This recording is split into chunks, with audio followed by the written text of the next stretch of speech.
नमस्कार दोस्तों, आप सभी लोग का स्वागत है छत्तीसगढ़ प्रभात संदेश पर। अगर आप नए हैं तो प्लीज़ इस चैनल को सब्सक्राइब कर दीजिए और कहाँ से किस जिले से वीडियो देख रहे हैं कमेंट बॉक्स पर कमेंट करके ज़रूर बताएं।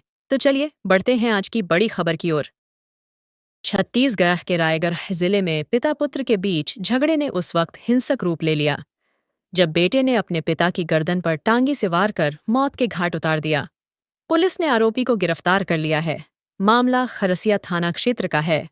मिली जानकारी के मुताबिक खरसिया थाना क्षेत्र के अंतर्गत आने वाले ग्राम बकेली निवासी माधुरी गबेल ने थाने में रिपोर्ट करते हुए बताया कि वह आंगनबाड़ी कार्यकर्ता के पद पर और उसका पति संतोष गबेल शराब पीने का आदी है।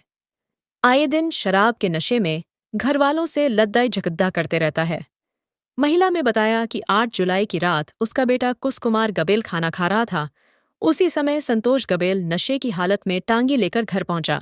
महिला ने बताया कि इस दौरान पिता और पुत्र दोनों के बीच विवाद शुरू हो गया और दोनों लद्दाई झगद्दा करते हुए बाहर निकले। इसी बीच कुश गबेल ने अपने पिता संतोष गबेल के हाथ में रखे टांगी को लेकर अपने ही पिता के गले पर 3 से 4 बार वार कर दिया। टांगी के वार से जमीन पर गिरकर संतोष गबेल छटपटाने लगा, जिसके बाद ग्रामीणों ने उसे लहूलुहान हालत में खरसिया शासकीय अस्पताल में भर्ती कराया, जहां डॉक्टर ने संतोष को मृत घोषित कर दिया। पुलिस ने आरोपी को गिरफ्तार कर जांच शुरू कर दी है। शौच के लिए जंगल की ओर गए एक ग्रामीण पर 3 भालुओं ने अचानक हमला कर दिया। इस हमले में 32 वर्षीय सुखदेव ध्रुव गंभीर रूप से घायल हो गया, जिसे इलाज के लिए अस्पताल में भर्ती कराया गया है। जिले के मोहदा गांव परिक्षेत्र रवान परियोजना मंडल बारणवापारा में गुरु सुबह शौच से जंगल की ओर गए एक ग्रामीण पर 3 भालुओं ने अचानक हमला कर दिया। इस हमले में 32 वर्षीय सुखदेव ध्रुव गंभीर रूप से घायल हो गया, जिसे इलाज के लिए अस्पताल में भर्ती कराया गया है। जानकारी के अनुसार यह क्षेत्र वन विकास निगम परिक्षेत्र रवान के अधीन आता है, जहां पहले से ही जंगली जानवरों की गतिविधियां देखी जाती रही हैं। इसके बावजूद वन विभाग द्वारा क्षेत्र में न तो कोई चेतावनी बोर्ड लगाए गए हैं और न ही निगरानी व्यवस्था की गई है। हमले के बाद घायल सुखदेव को परिजनों द्वारा अस्पताल पहुंचाया गया, जहां उसका इलाज जारी है। परिजनों और ग्रामीणों ने वन विभाग की लापरवाही पर नाराजगी जताते हुए कहा कि यदि समय रहते सुरक्षा के उपाय किए जाते तो यह हादसा टल सकता था। घटना के कई घंटे बीत जाने के बावजूद अभी तक वन विभाग की ओर से न तो कोई अधिकारी पीड़ित से मिलने पहुंचे हैं और न ही कोई सहायता मुहैया कराई गई है।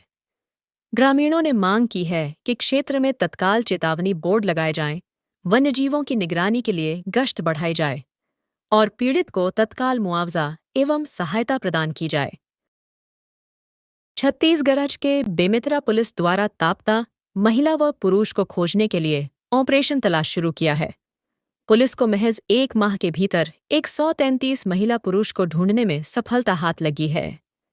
बेमेतरा एसएसपी रामकृष्ण साहू ने बताया कि थाना स्तर पर टीम गठित करते हुए गुम महिला सा पुरुष की खोजने के लिए अभियान चलाया गया। ऑपरेशन तलाश एक राज्यव्यापी अभियान है जो लापता गुमशुदा महिला व पुरुष को खोजने और उन्हें बचाने के लिए एक अच्छी पहल है। यह सीएआई है 1 महीने तक चलने वाला अभियान होता है। हालांकि यह अभियान लगातार जारी रहता है। इस अभियान के तहत राज्य पुलिस लापता गुमशुदा महिला व पुरुष की पहचान करते हैं, उन्हें बचाते हैं, उन्हें उनके परिवारों से जोड़ते हैं। लापता लोगों के मिलने के बाद परिजन खुश हुए। खुशी जाहिर करते हुए पुलिस विभाग का हृदय से आभार व्यक्त किया है।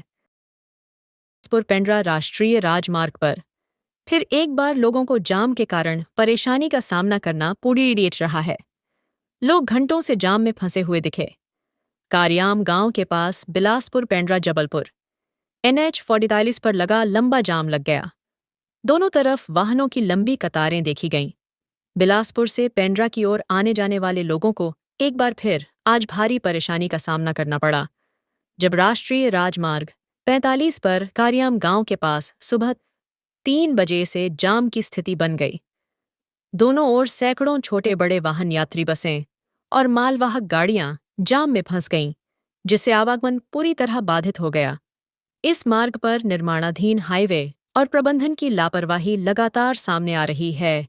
अधूरे निर्माण, खराब डायवर्जन और जगह जगह गड्ढों के कारण यह मार्ग आए दिन जाम की चपेट में आ रहा है। स्थानीय लोगों और यात्रियों ने निर्माण एजेंसी और प्रशासन पर लापरवाही का आरोप लगाया है। वाहन चालकों का कहना है कि हर दिन सड़क पर जान जोखिम में डालनी पड़ती है। खासकर बरसात के मौसम में स्थिति और भी विकराल हो जाती है, क्योंकि मिट्टी कीचड़ में तब्दील होकर यातायात को पूरी तरह ठप कर देती है। बार बार जाम की स्थिति और निर्माण में अनियमितताओं को लेकर अब लोगों में आक्रोश पनपने लगा है। जरूरत है कि प्रशासन तत्परता से इस दिशा में कदम उठाए ताकि आमजन को बार बार इस तरह की परेशानी न झेलनी पड़े। छत्तीसगढ़ में इस बार विधानसभा के मानसून सत्र में जमकर हंगामा होने के आसार हैं। यह सत्र 14 से 18 जुलाई तक चलेगा।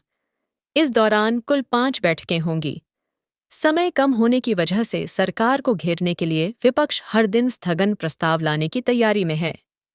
इसकी अंतिम रणनीति विधायक दल की बैठक में बनेगी। विधानसभा में विपक्ष के साथ सत्ता पक्ष के विधायकों के भी तीखे तेवर देखने को मिल सकते हैं। यही वजह है कि मानसून सत्र के लिए विधायकों ने 996 सवाल लगाए हैं। चूंकि राज्य सरकार को करीब 1.5 साल हो गए हैं, इसलिए माना जा रहा है कि इस बार भाजपा सरकार में हुई गड़बड़ियों के सवाल को प्रमुखता से उठाया जाएगा। मानसून सत्र में सरकार को घेरने के लिए इस बार विपक्ष के पास मुद्दों की कमी नहीं है। इसमें किसानों को खाद बीज की समस्या, कानून व्यवस्था, युक्तियुक्तकरण, कानून व्यवस्था, पेड़ की कटाई, अवैध रेत और अवैध शराब सहित अन्य मुद्दों को लेकर सवाल लगे हैं। इसके साथ भारत माला परियोजना में हुए भ्रष्टाचार पर इस बार भी सदन गरमा सकता है। ऐसे में सदन के अंदर गहमागहमी देखने को मिलेगी। छत्तीसगढ़ में हफ्ते भर से लगातार हो रही बारिश का सिलसिला जारी है। इसी बीच मौसम विभाग में 9 जिलों में बाढ़ की आशंका जताई है। साथ ही अगले 24 घंटे के लिए बारिश का अलर्ट जारी है। बलरामपुर, बालोद, बलौदाबाजार, धमतरी, दुर्ग, कोरिया, महासमुंद, रायपुर और सूरजपुर में बाढ़ की आशंका है। साथ ही मध्य छत्तीसगढ़ के 13 जिलों में मौसम विभाग में यह अलर्ट जारी किया गया है। दंतेवाड़ा में पलटी नाव। वहीं बुधवार को दंतेवाड़ा जिले के भैरमगढ़ ब्लॉक अंतर्गत मगनार पंचायत के बोधघाट गांव से एक हादसे की खबर सामने आई थी।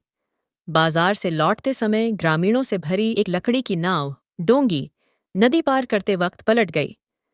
हादसा उस समय हुआ जब ग्रामीण साप्ताहिक बाजार से खरीदारी कर गांव लौट रहे थे। स्थानीय लोगों के अनुसार नाव पलटने के बाद एक युवक अब भी बीच नदी में स्थित चट्टान पर फंसा हुआ था। हादसे के तुरंत बाद गांव में अफरा तफरी का माहौल बन गया है। सूचना मिलते ही बाढ़ बचाव दल मौके के लिए रवाना कर दिया गया था। बालोद में बहापुल, कवर्धा में सड़क बनी दलदल। वहीं बुधवार को बालोद और कवर्धा जिलों में लगातार हो रही भारी बारिश ने जनजीवन को पूरी तरह से अस्त-व्यस्त कर दिया है। एक ओर बालोद जिले में पुल बह गया, जिससे बहुत से गांवों का जिला मुख्यालय से संपर्क टूट गया है। वहीं दूसरी ओर कवर्धा के ग्रामीण दलदली सड़कों से परेशान होकर खुद ही मिट्टी हटाने में जुट गए हैं।